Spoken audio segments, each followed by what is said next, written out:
È ancora senza nome la vittima dell'incendio divampato all'alba all'interno di questo canile abbandonato di via Fiumicello a Piove di Sacco nella bassa padovana. Il pubblico ministero ha disposto l'autopsia che dovrà stabilire le cause del decesso dell'uomo trovato carbonizzato all'interno del casolare.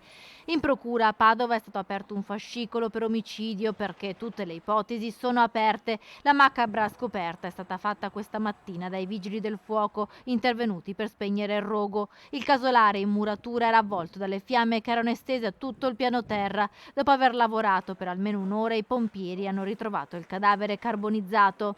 L'ipotesi più probabile è che si tratti di un senza tetto che aveva trovato riparo per la notte. L'uomo potrebbe aver acceso un fuoco rudimentale per scaldarsi, probabilmente è rimasta accesa della cenere che ha innescato l'incendio. Il corpo si trovava all'interno di una stanza in cui era crollato il soffitto. Sul posto sono intervenuti anche i carabinieri che all'interno dell'ex canile hanno ritrovato altri giacigli di fortuna. Dentro al casolare sono entrati anche i vigili del fuoco del nucleo investigativo che stanno cercando di individuare e capire le cause dell'incendio, se il rogo sia stato accidentale o se qualcuno lo abbia intenzionalmente appiccato.